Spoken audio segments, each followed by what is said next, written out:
Saudações, caríssimo telespectador, seja bem-vindo a mais uma edição do programa 3600 Segundos. O programa da televisão de Moçambique, que tem como objetivo central a divulgação de trabalhos acadêmicos, tais como teses, dissertações, monografias e, obviamente, fazendo a ligação entre a comunidade académica e também com as empresas. Ao longo dos nossos programas, nós temos estado a debater sobre assuntos pertinentes e hoje não será diferente. Temos como tema alterações eletrocardiográficas em eletrocardiografia computadorizada de cães de raça labrador e pastor alemão da Polícia Canina da cidade de Maputo. Trabalho feito para a obtenção de grau de licenciatura pela doutora Gilda, na Universidade de Eduardo Mondlane, Faculdade de Veterinária. Como já sabe, nós contamos sempre com um painel que nos ajuda a melhor percorrer o assunto que nos propusemos a debater e também com uma plateia assim que é. Passo desta feita a cumprimentar o meu painel principal, que é constituído, como já sabe, pelo nosso convidado residente e também comentador, Dr. Fazenda. Dr. Fazenda, saudações, prontos para mais um debate. Desta vez vamos falar sobre um tema que tem a ver com o controle dos batimentos cardíacos dos animais. Sim. Hoje vamos falar de cães e que o que nos interessa é falarmos muito mais do cardiograma e que, como forma de podermos começar a nossa conversa, dizer que a Organização Mundial Canina reconhece 339 raças de cães. Os cães podem ser usados como pastores, que é para poder, por exemplo, pastorear o gado. O cão também pode ter uma profissão que é muito fundamental, que é esta, que vai ser objeto de debate, que é a atividade de ser farejadora. E aí há cães específicos que têm por aí perto de 200 milhões de células olfativas. Falo efetivamente do labrador, do pastor alemão, do golden retriever, entre outros tipos de cães. E que em termos de atividade como farejadores, como sabe, farejam drogas, farejam odores, bombas, armas, entre outros. Então, a nossa atividade hoje, o nosso debate vai girar em torno dos cães e, como tínhamos dito... Doutor Fazenda, sem vamos deixar a par de tudo que vamos cá falar. Temos mais uma vez o Dr. Francisco, que veio cá fazer parte do nosso painel principal e que vai nos ajudar também a percorrer esse tema. Disposições para mais um debate? Peço que se apresente para o estimado telespectador que nos está a acompanhar a este momento. Muito obrigado, saudações a todos e obrigado por mais um convite. Realmente é interessante falar sobre o cão, não é? O cão disse já desde 1958 que é o verdadeiro amigo do homem, porque por mais que você fica pobre, ele nunca te abandona. Então é muito interessante e nós, por exemplo, nas nossas atividades temos conversado com os estudantes que é para criarem cães, porque o cão até pode ser um terapeuta no momento em que você está triste. Ele nunca está triste, está sempre a acompanhar o bem-estar da família. Obrigado. Obrigada a nós. Ao seu lado temos uma mulher, a doutora Gilda, que foi a estudante que fez o trabalho que estamos aqui hoje a debater. Peço que se apresente, que diga a função que está a exercer agora. Boa tarde. Saudações, telespectadores. Eu sou a Gilda, que fez o trabalho de eletrocardiografia que vamos hoje debater sobre a eletrocardiografia em cães da Polícia Canina e agora eu estou a trabalhar com aves. Mas não deixam de ser animais, em todo caso, dá para perceber que a doutora Gilda tem uma paixão pelos animais. Obrigada por ter acedido ao nosso convite. Ao lado da doutora Gilda temos um representante da Brigada da Polícia Canina. Vou pedir que se apresente para o estimado telespectador e diga a função e o cargo que exerce. Sim, muito boa tarde, saudações. Aqui, Jorge Tembe, representação à Unidade Canina Sede, que é uma unidade vocacionada em realização de ações que visam a manutenção da ordem, segurança e tranquilidade públicas e o uso da sinotécnica, que é a arte canina. Essa unidade, para além de cães de patrulha e vigilância, nós temos também o cães de detenção de explosivos e cães de detenção de drogas em gares, aeroportos e também na via pública. Então, temos também os cães de patrulha e vigilância para caso de greves e também temos cães para casos de catástrofes. Estamos a falar em caso Muito de... bem, doutor. Essas partes vamos explorar ao longo do nosso trabalho, senão vamos esgotar tudo antes mesmo de termos percorrido o trabalho, pois não? Sim, sim. Doutora Gilda, a primeira questão é para si.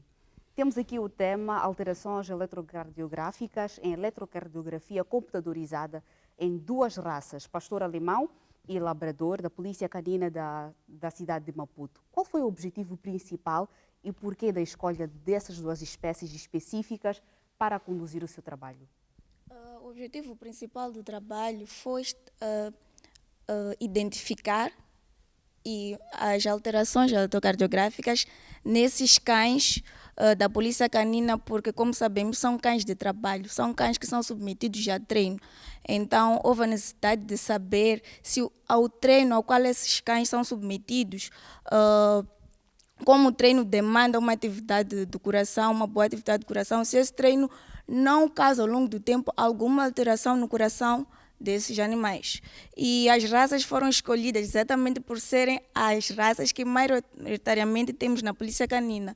A maior parte dos cães são da raça pastor alemão ou labrador.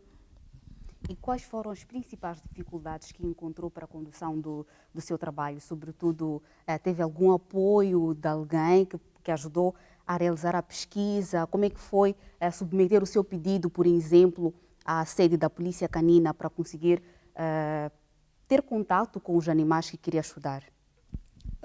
Por acaso, nesse aspecto não houve dificuldades.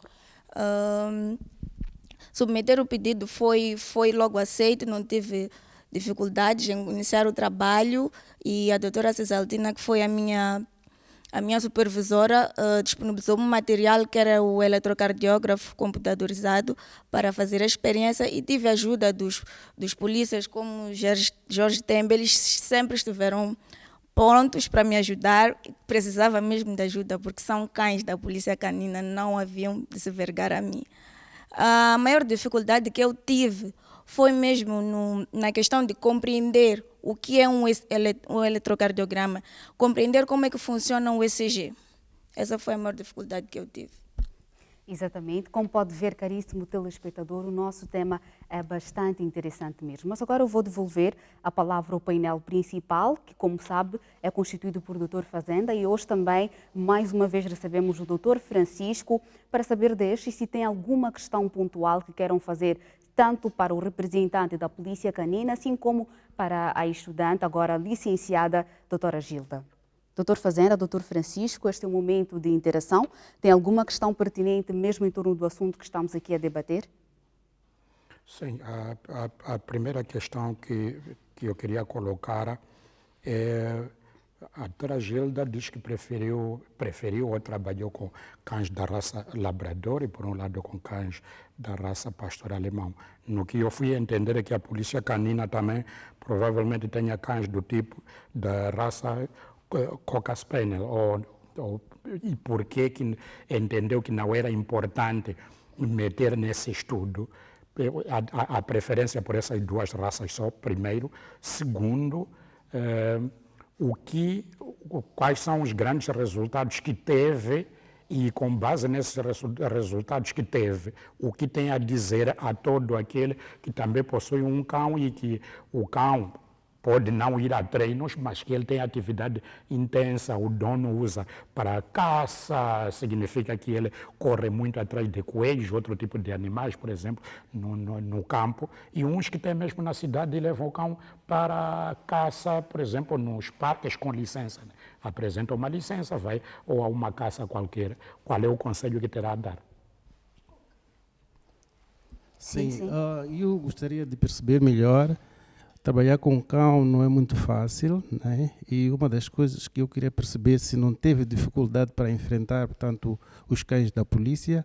E outra questão é qual é a argumentação que poderia deixar para a sociedade, para as comunidades que têm cães, nesse sentido, com base nessa experiência que foi tirar, no sentido de aproveitamento, de ter o maior aproveitamento do uso desse animal, tanto na companhia do homem. Exatamente, doutora Gilda. A primeira questão dava conta da existência das diversas raças que existem na polícia canina, o porquê só de pastor alemão e de labrador? Ok, respondendo a essa questão, é muito simples.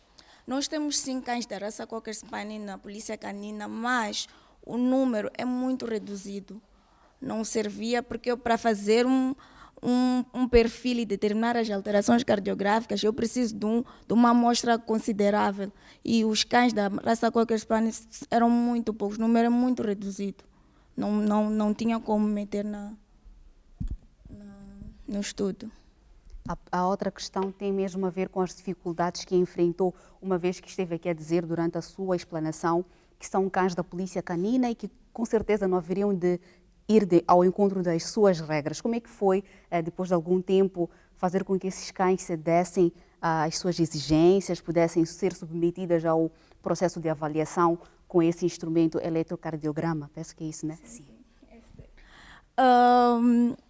Na faculdade, além de aprendermos como tratar as enfermidades dos animais, nós também aprendemos como nos aproximar dos animais. E muito importante é que na polícia canina, cada animal tem seu portador. Então, eu só manuseava os animais na presença do portador. Cada portador ajudava-me para manusear o seu cão. Claro que tinha um lá que nem como portador eu não tinha como. Tive que deixar fora do estudo, porque primeiro a segurança, depois o estudo. Exatamente. No seu estudo foram 49 cães. Dr. Jorge, disse aqui a doutora Gilda que esses cães, todos estes têm o seu dono. Como é que é feito o processo de seleção dos cães que vão fazer parte da polícia canina, o processo de criação? Há um critério de seleção para encaminhar um determinado cão para uma área específica? Como é que é feito a nível da vossa instituição? Sim, muito obrigado. A nível da polícia canina, para a seleção dos cães, nós começamos com as raças. Temos a raça Labrador Retriever, temos pastor alemão e temos também o Cocker Spaniel, que podemos chamar também de Spring Spaniel.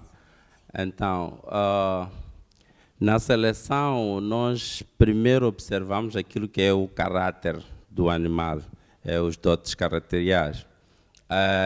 A partir dos 50 dias é onde o cão já tem a base de formação dos neurônios.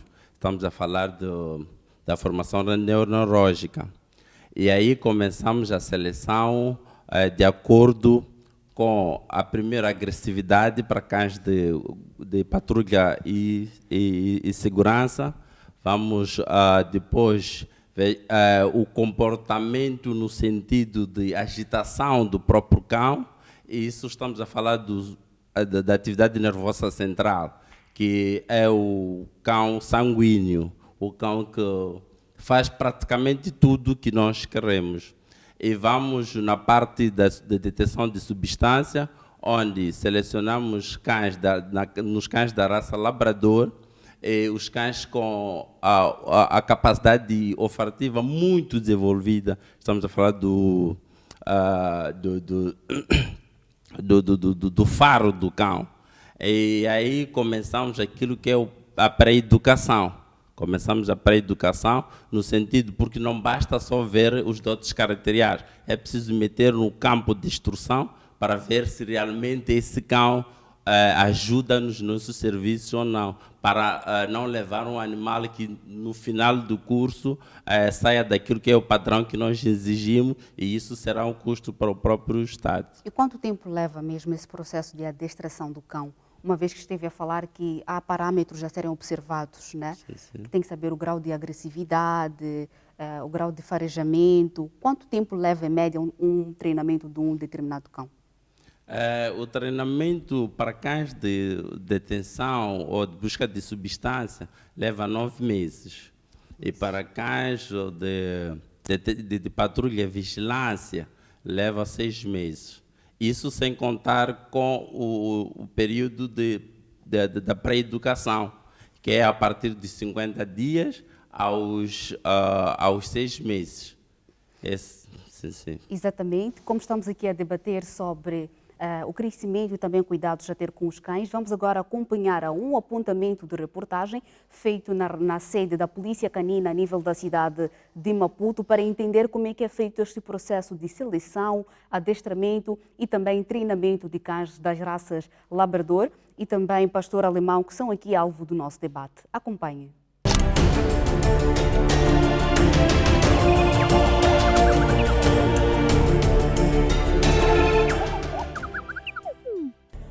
A equipa do 3600 segundos visitou a unidade canina pertencente à Polícia da República de Moçambique, unidade localizada na Avenida de Moçambique, na cidade de Maputo. Segundo a lei número 16/2013, de 12 de agosto, ela é vocacionada fundamentalmente à participação em ações de garantia da ordem e segurança públicas que exijam a utilização de canídeos especialmente treinados para o efeito, prestando auxílio em situações como controle de massas, detenção de explosivos, drogas, localização de pessoas e cadáveres em caso de acidentes e catástrofes, são igualmente utilizados na segurança de fronteiras, portos, aeroportos, gares e outros terminais de passageiros e mercadorias, com o objetivo de aferir o treinamento em que os caninos são submetidos. Dércio Raimundo Mandemule, adjunto superintendente da polícia, afeto na unidade canina desde 2007, aclareia algumas dúvidas lançadas pela nossa equipa de reportagem, como por exemplo, com que cães a polícia canina trabalha? Nesta unidade nós trabalhamos com Pastor Alemão, Labrador Retriever e trabalhamos com variedade de cães, algumas misturas que nós criamos aqui de cães de raça indefinida. Com que idade os cães podem ser submetidos ao adestramento? Normalmente, nós iniciamos com a pré-educação a partir de 45 dias. Nós metemos os cachorros na pré-educação e quando eles completam mais ou menos 3 meses, atribuímos aos portadores. Os portadores podem trocar-se dos cães na fase do treinamento? Cada pessoa tem seu cão. Então, as pessoas não podem portar cão do outro. Cada pessoa tem o seu próprio cão. É sua arma de trabalho. E iniciamos com as atividades. Quais são os métodos que a polícia canina utiliza para o treinamento para que estes entendam os propósitos em que a unidade atinja os seus objetivos? Usamos 2 métodos na patrulha de vigilância e usamos um método na DX, neste caso é drogas, armas explosivas. Drogas, armas explosivas, usamos método alimentício e usamos método contraste, que é a junção do método alimentício e o método mecânico para o cão de patrulha e vigilância. Então, aplicamos um irritante para ele sentar, depois recompensamos para ele não ficar com uma experiência negativa. Eu estou sendo maltratado. Sim, enquanto que estamos a querer chegar num único ponto. Mandemule conta passo a passo do treinamento. Primeiro, antes de começarmos o nosso trabalho com o cão, temos aquilo que chamamos de livre. O livre consiste em o quê? É um cão estar independente de todo tipo de irritante. Neste caso, vou dando um exemplo, o tipo de irritante que me refiro é o cão estar livre na hora de fazer o trabalho. Livre em o quê? Nas fezes e a urina. Começamos no campo de pré-educação, metemos no campo real, formamos uma situação de esconderijo para podermos esconder a boneca. Escondemos a boneca, neste caso é busca do cheiro próprio. A boneca é o cheiro do próprio cão. Fazemos o jogo com ele busca pensando que está a brincar, mas que no entanto nós estamos a fazer um trabalho real.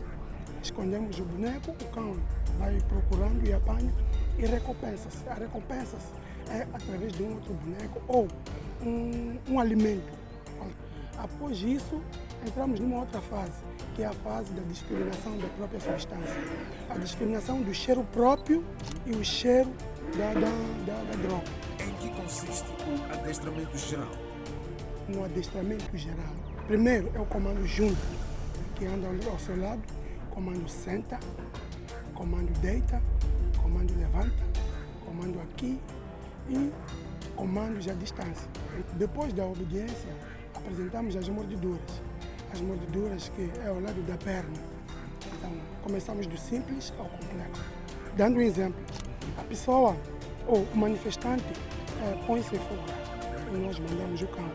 O comando faz, ele sai, vai neutralizar. Então, depois de neutralizar, o portador assegura seu próprio cão e escolta a pessoa até a viatura ou até a unidade. A presente reportagem enquadra-se na análise do trabalho de culminação de estudos da graduada da Faculdade de Veterinária da Universidade Eduardo Mondlane, doutora Gilda Rosa da Vera Cruz Joaquim, que obteve o grau de licenciatura em Medicina Veterinária. Doutora Gilda Rosa da Vera Cruz Joaquim realizou seu trabalho de campo sob o tema Alterações eletrocardiográficas em eletrocardiografia computadorizada (ECGC) de cães das raças Labrador, Retriever e Pastor Alemão da Polícia Canina da cidade de Maputo.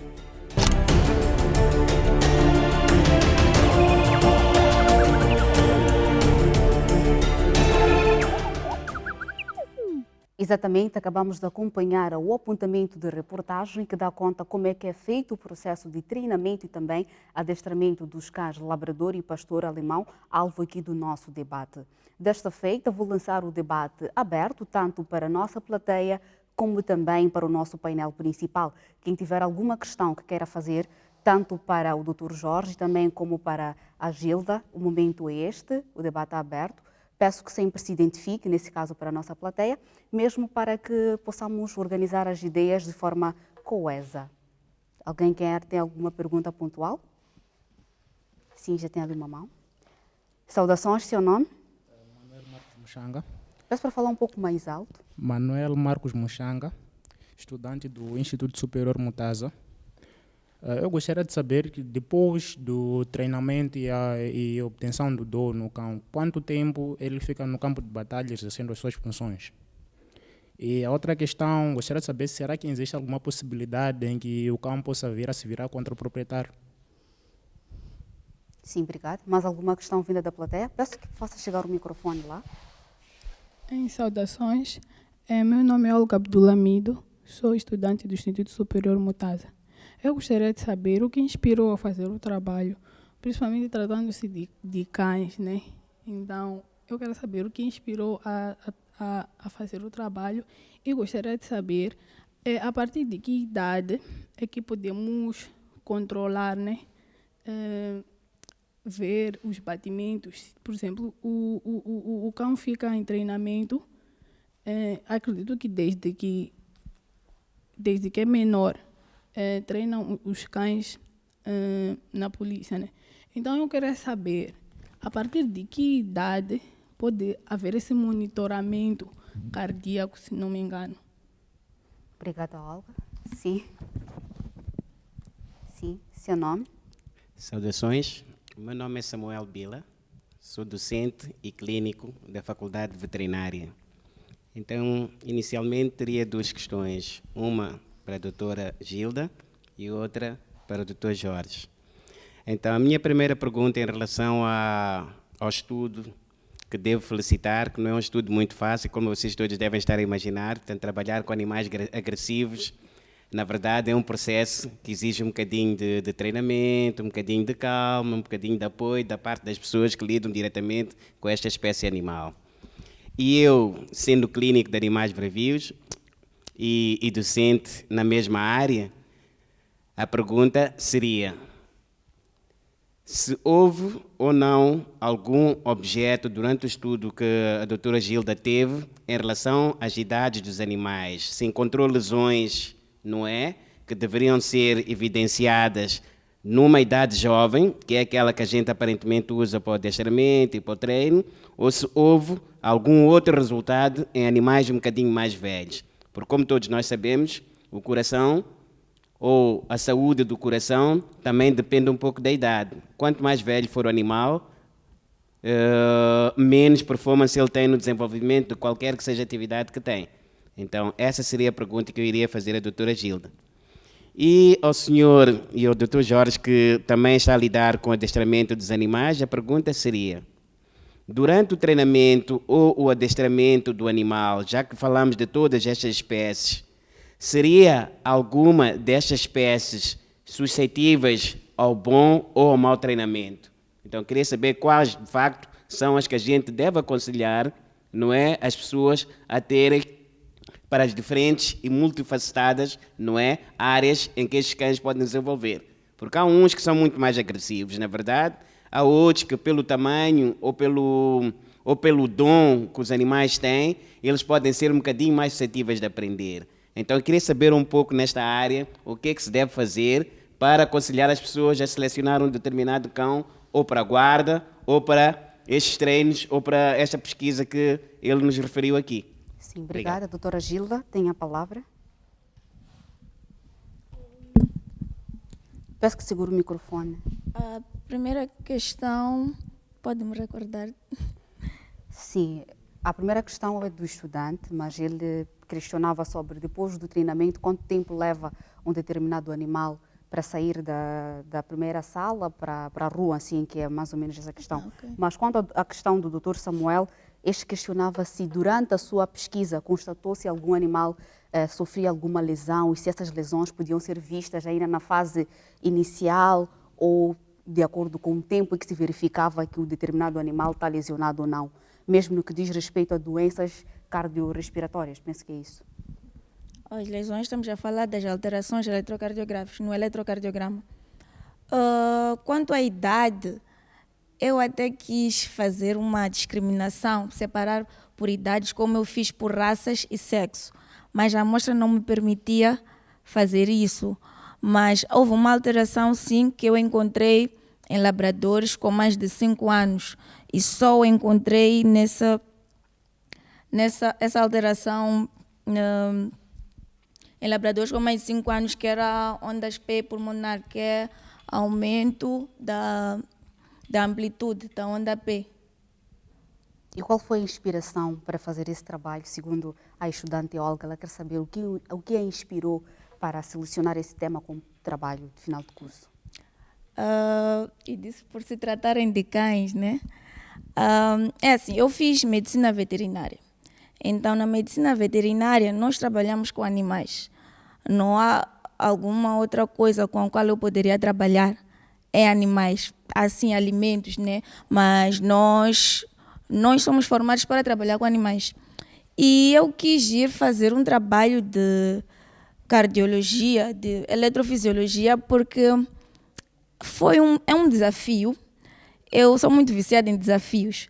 É um desafio, foi uma coisa que durante o estudo foi muito difícil perceber, e mesmo quando da realização do meu trabalho, eu levei muito tempo para perceber como é que funciona, o que é que cada onda, cada linha significa. E quanto aos animais, não tive muita dificuldade, porque tive a ajuda dos polícias, da polícia canina. Como eu disse, cada animal vinha com seu portador, e nós também aprendemos como aproximar o animal. Não aproximas e começas a fazer o exame. Primeiro tem que criar uma amizade com o animal, fazer festinhas, aí ele pode aceitar a manipulação. Exatamente, obrigada, Gilda. Doutor Fazenda, antes mesmo de darmos continuidade às questões que foram aqui levantadas pela plateia, nós temos um Minuto do Investigador, que infelizmente no programa passado não foi ao ar. Quem será? Quem vai falar neste Minuto do Investigador desta edição? No Minuto do Investigador temos o professor Zé Maria. Ele é doutorado em Geografia e muito interessado em estudar situações ligadas a alterações climatéricas. O doutor Zé Maria investiga sobre essa área, é um preocupado por fazer ações ligadas ao objetivo número 13 de desenvolvimento sustentável, que tem a ver com algumas ações que possam regredir aquilo que é a violência que o clima tem estado a sofrer, porque sabemos depois que a consequência são vários desastres. Exatamente. Obrigado. Acompanhe este apontamento de reportagem. Até breve.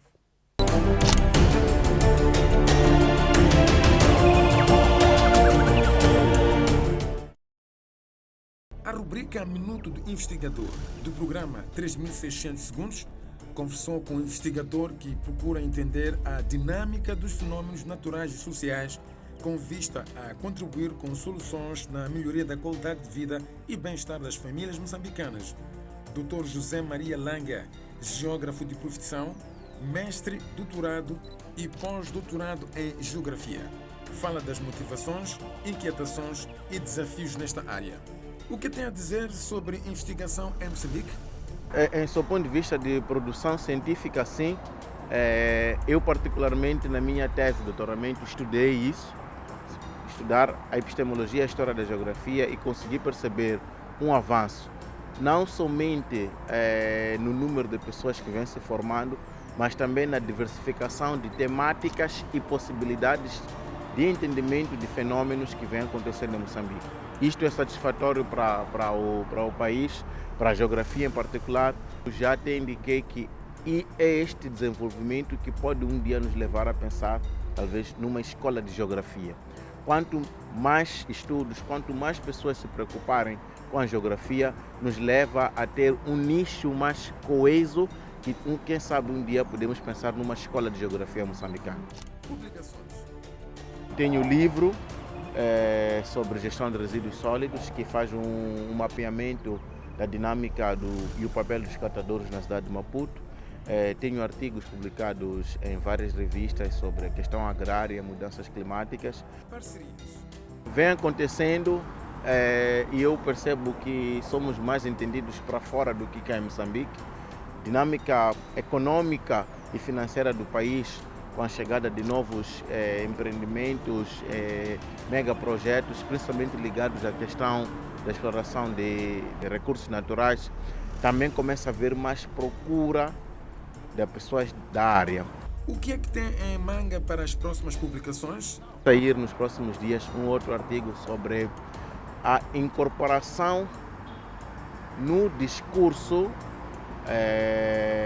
político, social, da questão das mudanças climáticas, que é um pouco o seguinte: todos nós falamos de mudanças climáticas, mas somente vamos ter isto claro quando começamos a incorporar isto no nosso debate todos os dias. Então eu faço uma análise da mídia, como é que a mídia fala das mudanças climáticas, mas procuro também ver os outros setores se falam da mesma coisa.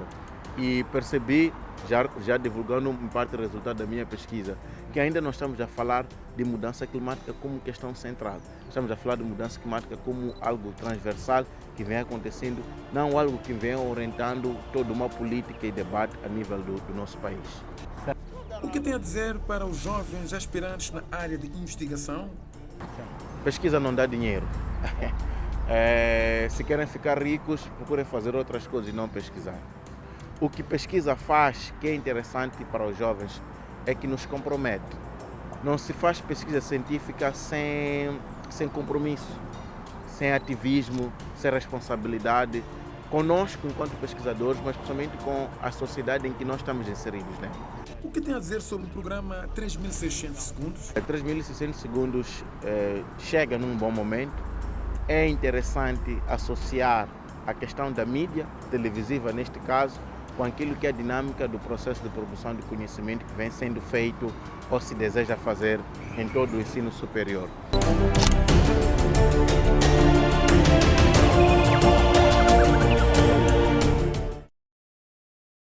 Também, após termos acompanhado este apontamento de reportagem que resume um pouco sobre o percurso acadêmico do Dr. Maria, que, como disse bem o Dr. Fazenda, é doutorado em Geografia e tem um grande interesse em estudos climatéricos. Antes mesmo de nós acompanharmos já este apontamento de reportagem, havia aqui algumas questões por responder. A doutora Gilda Sinquier respondeu algumas, entretanto agora o Dr. Jorge que vai dar continuidade, porque uma das questões tem mesmo a ver com depois de quanto tempo de treinamento é que os animais estão prontos para ir à rua. Sim. Muito obrigado. Relativamente a essa questão, importa referir que depois do processo de treinamento, o cão tem 8 anos a exercer as atividades. Tem 8 anos, após 8 anos de exercício de atividade, o animal vai ao abate. O abate não é no sentido de matar o cão, não.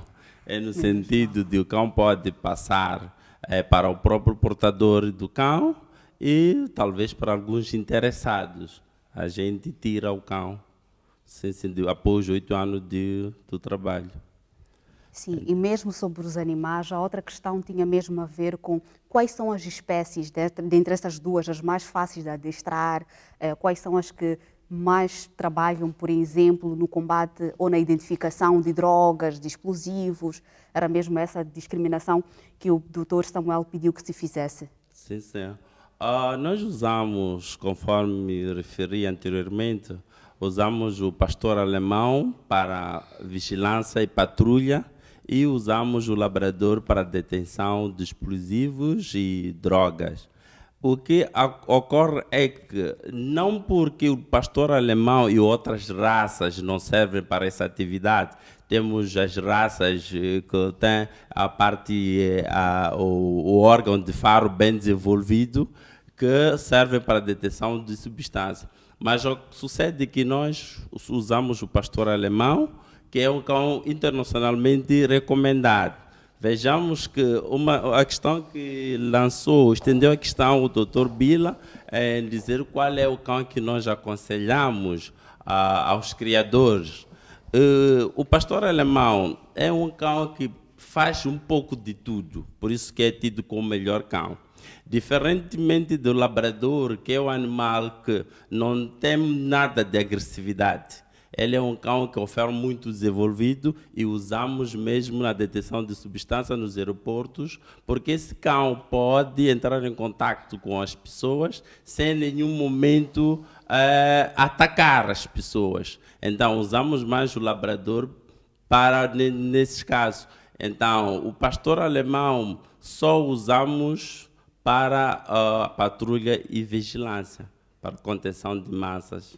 Exatamente, obrigada, Dr. Jorge. E mesmo sobre a questão de ataque, houve uma questão que dava conta, será que os próprios animais adestrados, em algum momento, não se viram contra os adestradores atacar naquele processo de treinamento, uma vez que não é fácil ensinar, são seres irracionais, assim subentende-se.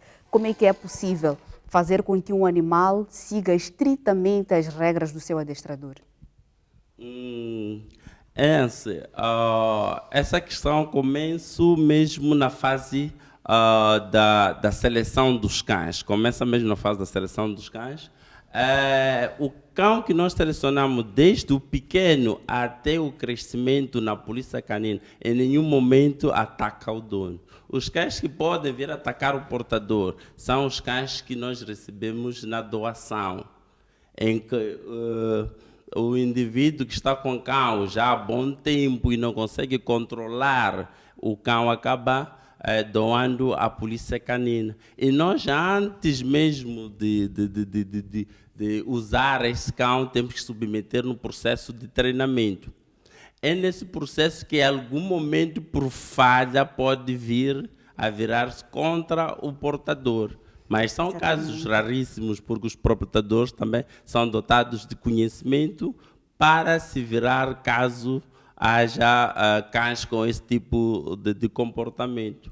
E talvez cá dizer o conselho que o Dr. Bila estava a referir, é aconselhar as pessoas a usar. Há certas raças que nós não aconselhamos as pessoas a usar por conta da agressividade dos próprios cães. Tem cães mais... Sim.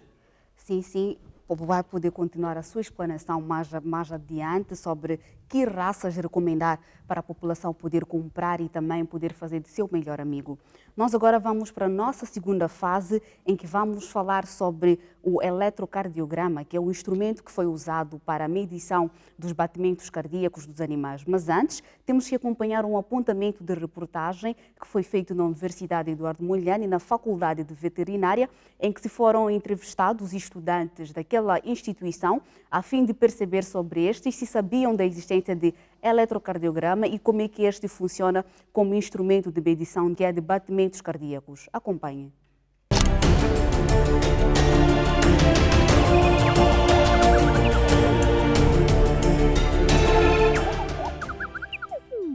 A equipa do 3.600 segundos deslocou-se à Faculdade de Veterinária da Universidade Eduardo Mondlane e percorreu as artérias da cidade de Maputo para aferir dos estudantes das aulas práticas no Hospital Escola Veterinário e do público em geral dos cuidados a ter com caninos.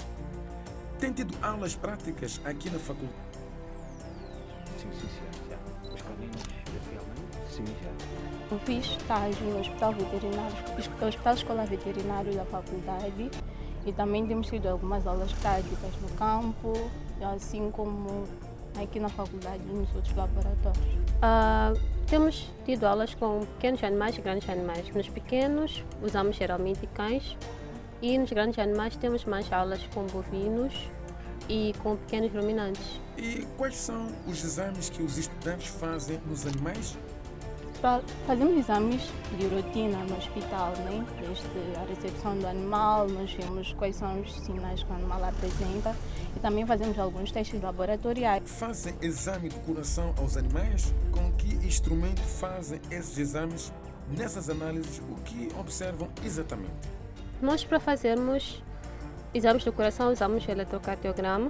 É um teste que faz o exame do funcionamento elétrico do coração, né?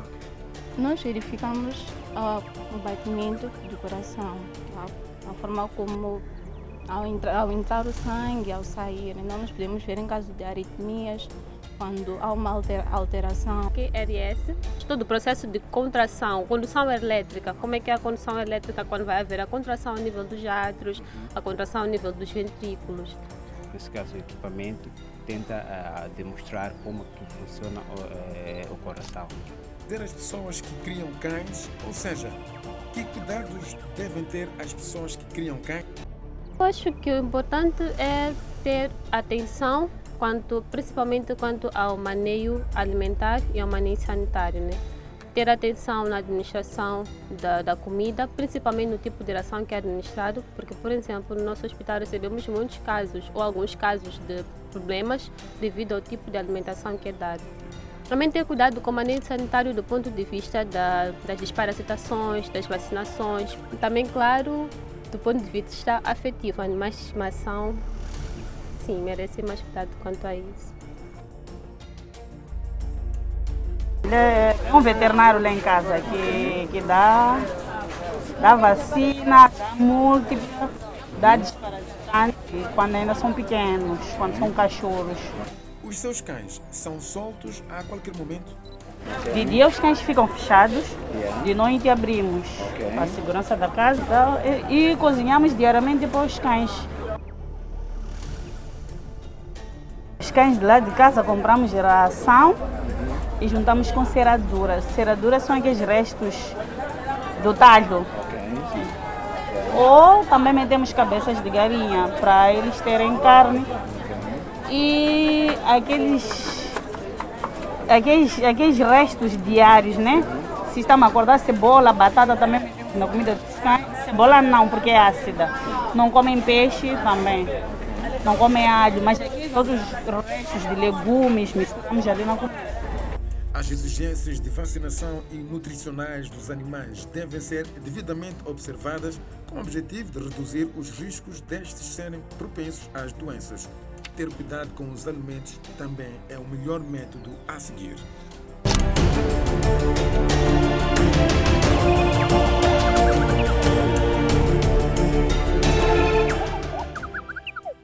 Sim, durante a reportagem falou-se que os animais devem ser vacinados e também fazer monitoria dos batimentos cardíacos. Acho que essa questão de eletrocardiograma é uma questão que qualquer cidadão aí em casa vai querer saber o que é, se alguma vez já teve contato, pois não, doutor Fazenda? Sim, porque acho que seria muito importante que a doutora Gilda pelo menos explicasse às pessoas o que é um eletrocardiograma, a função que tem, o que efetivamente mede, para além de que já empurrando mais uma pergunta, provavelmente possa também dizer se as pessoas que criam cães em casa, há aqueles cães que crescem na flete, praticamente não saem para passeio, e há cães com atividade intensa. Qual é o conselho que daria para esta situação do cardiograma e se todo aquele que cria cão é obrigatório que ao levar o cão para o veterinário, de quanto em quanto tempo poderia ter que solicitar fazer um cardiograma? Doutora Gilda, a batata aqui está lançada. Queremos saber o que é um eletrocardiograma e para que serve. Eletrocardiograma é um instrumento auxiliar de diagnóstico que faz o registro gráfico de potenciais elétricos que são gerados pelo coração nas fases do ciclo cardíaco, que é a sístole e diástole. E o que é que se pode ver através do eletrocardiograma? O que se pode ver através do eletrocardiograma, o eletrocardiograma gera as ondas P, Q, R, S e onda T. Então, essas ondas, o que é que mostra? A onda P representa a despolarização dos átrios, e depois o complexo QRS representa a despolarização dos ventrículos e a onda T representa a repolarização dos ventrículos. Então, essas ondas, tanto as amplitudes quanto a duração dessas ondas, tem padrões, tem duração padrão, tem duração e altura padrão. Então, o que é que nós vamos medir? É a duração dessas ondas e desses segmentos e a altura. Qualquer alteração ou fora, se temos um animal que apresenta uma amplitude maior que o padrão ou uma duração maior que o padrão, isso é sugestivo que alguma coisa está a acontecer naquele coração. Ou temos uma hipertrofia dos átrios, dos ventrículos. Mas, como eu disse, o eletrocardiograma é um meio auxiliar de diagnóstico. Ele não dá um diagnóstico definitivo. Para tal, nós temos que fazer outros exames de imagem, como o ecocardiograma. Exatamente. Doutor Francisco tem uma questão para fazer para a Gilda, mesmo sobre a questão do eletrocardiograma, como é que funciona, antes mesmo dela responder a segunda questão do doutor Fazenda. Sim, eu queria perceber que resultado teria encontrado em relação à diferença de género nos animais que esteve a investigar, portanto, para podermos avaliar, né? Porque entre nós, os seres humanos, sempre dizemos que a mulher é o sexo mais fraco, né? Então não sabemos o que está a acontecer lá com os animais lá na polícia canina. Sim, doutora Gilda, mas antes de responder a essa questão, o doutor Fazenda questionava sobre o fato de algumas pessoas criarem os cães em apartamentos e dificilmente levarem para passear. Que implicações isso pode ter na saúde do animal? E mais, será que sempre que se vai ao veterinário, sim, ao médico veterinário, se faz assim exame também da pulsação cardíaca para saber se o animal tem alguma doença ou não? Sim, a pulsação cardíaca sempre faz, é um exame de rotina. O ECG, que já não é tanto um exame de rotina aqui, mas é aconselhável fazer-se um ECG se nós diagnosticamos alguma alteração do ritmo cardíaco. É importante seria ideal também fazer-se um ECG para confirmar se o cão apresenta alguma arritmia ou não. Exato.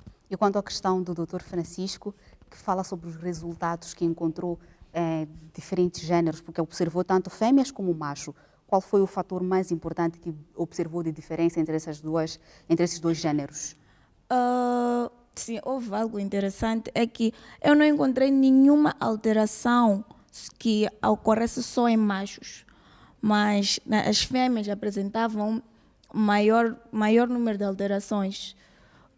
Se tratando do aumento da amplitude da onda R, complexo QRS, todos os animais tinham números elevados, mas nenhum acima do padrão, só que as fêmeas tinham um número mais alto. E as ondas P pulmonal eu encontrei maioritariamente em fêmeas, que é o aumento da amplitude da onda P. E também encontrei aumento da duração do intervalo QT e aumento da amplitude da onda R, que já havia mencionado. Exatamente. Mais uma vez, declaro o debate aberto, tanto para o painel principal, também o Dr. Jorge poderá questionar mesmo sobre o eletrocardiograma, os nossos convidados aqui da plateia. Sim, tem alguma questão para fazer para a doutora Gilda? Saudações novamente. Como estamos aqui no evento científico, de certeza que as perguntas não vão parar. Por uma questão de curiosidade, como o ECG, como disse a própria doutora Gilda, é uma atividade que não é de rotina, não é? Para quem vai ao hospital com o seu animal, normalmente a gente faz uma tríade, né? Fazemos a medição da pulsação, da respiração e possivelmente a medição da temperatura do animal, para saber em que estado é que ele está. E essa tríade é que é o segredo do veterinário, para saber em que estado é que aquele animal está. O que eu acho é que, pronto, o ECG sendo como eu vou dizer, sendo um suporte para ajuda no diagnóstico de alguma doença do coração, a minha pergunta seria, para o assunto que disse o doutor Fazenda também, para os cães que vivem numa flat e para os cães que vivem num terreno, o que é que a doutora Gilda aconselha?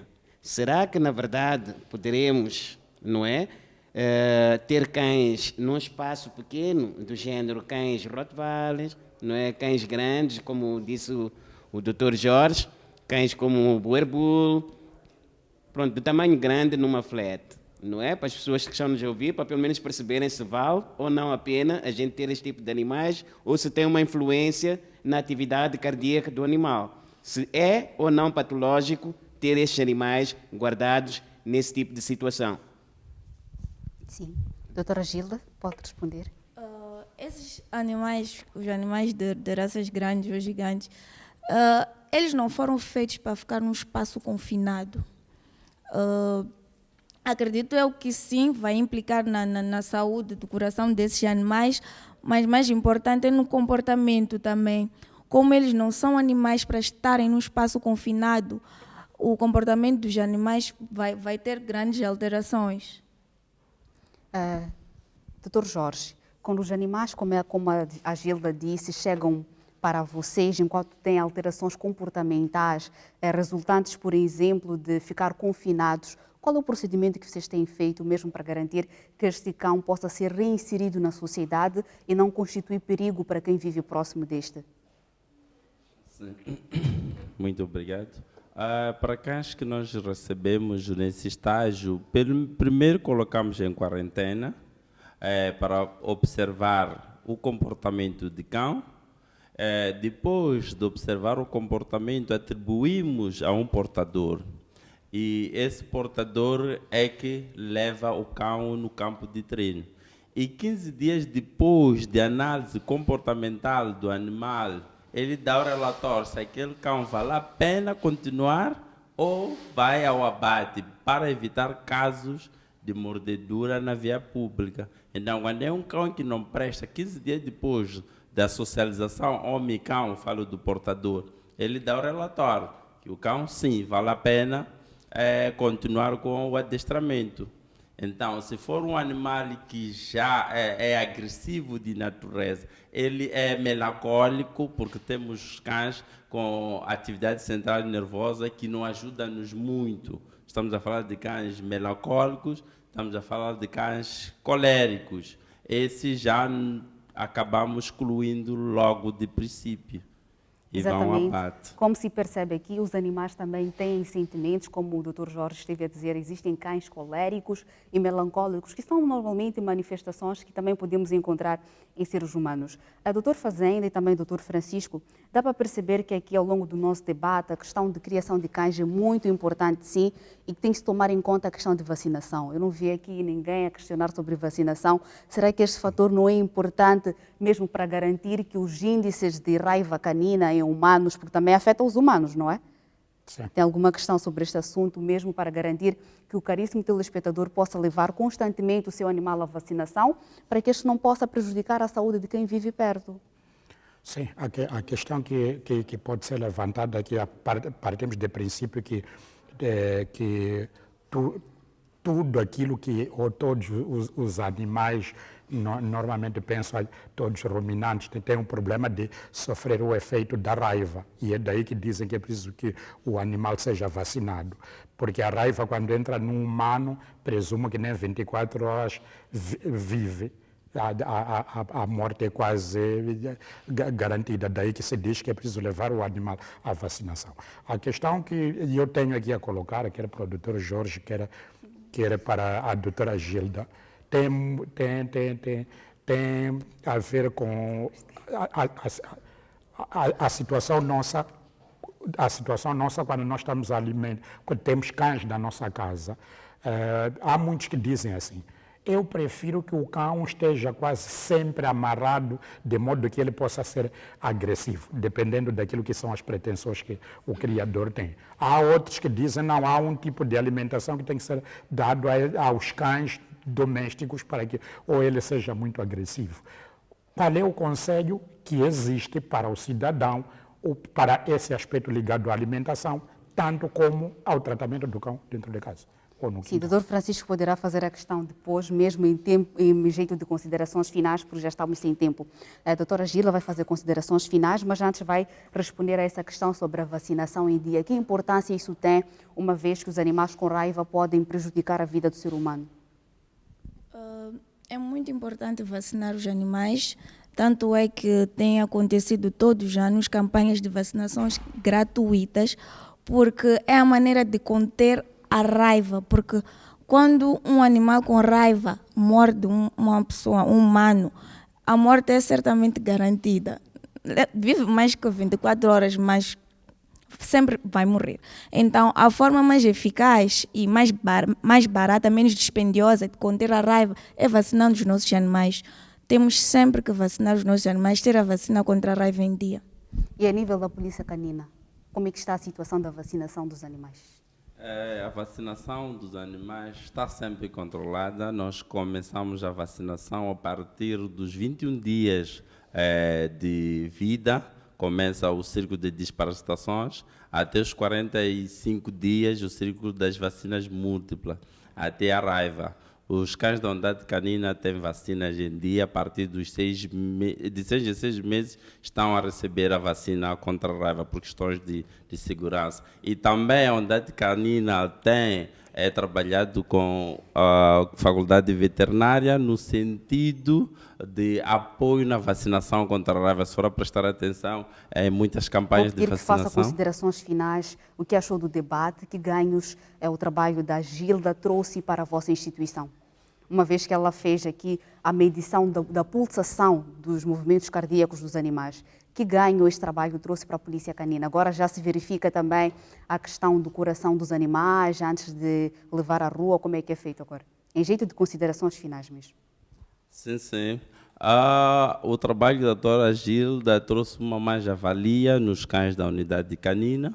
A partir daí, nós começamos a observar os batimentos cardíacos antes mesmo de iniciar qualquer atividade e depois da atividade, de modo a observar se houve uma alteração no cão ou não. Gilda, seu trabalho está a ser implementado a nível da polícia canina. Qual é o sentimento como autora desse trabalho magnífico? Que mensagem quer também deixar ficar ao telespectador, sobretudo aos estudantes, para que possam ter trabalhos à semelhança do seu? É gratificante saber que o meu trabalho não foi simplesmente para a minha conclusão do curso, mas também está a servir para algo do dia a dia. E para os estudantes, gostaria de apelar que pegassem nesse trabalho e completassem, porque eu identifiquei as alterações, mas não fui a fundo para correlacionar as alterações com a atividade que os cães são submetidos. Doutor Francisco, mais um debate, aprendemos mais uma palavra nova, eletrocardiograma. Qual é o sentimento? Muito obrigado. De facto, aprender é sempre o dia a dia. E o que eu queria deixar como consideração final era convidar aos nossos formados, portanto, os licenciados que tenham alguma atividade, que tenham feito alguma conclusão do curso, para que façam o mesmo como a doutora Gilda, pôr em prática, não é? Que é para podermos usar esses conhecimentos, porque, na verdade, eu nunca tinha imaginado que podemos ter aqui ao nosso lado alguém que possa ir fazer a análise de batimento do coração de um cão. Muito obrigado. Exatamente, obrigada a nós, doutor Fazenda. Considerações finais, chegamos a mais um fim de um debate super interessante. Foi interessante, sim. Falamos aqui do eletrocardiograma, que é um aparelho extremamente importante para os animais e, para esse caso específico, para os cães. Simplesmente dizer a todos lá em casa que é bom ter um animal de estimação, sobretudo ter cães, levar o cão sempre ao tratamento, ter aconselhamento médico relativamente àquilo que são as possíveis doenças, como devem ser tratadas, como é que tem que se alimentar o animal e quaisquer outras dúvidas que tiver relativamente aos animais, consulta o veterinário.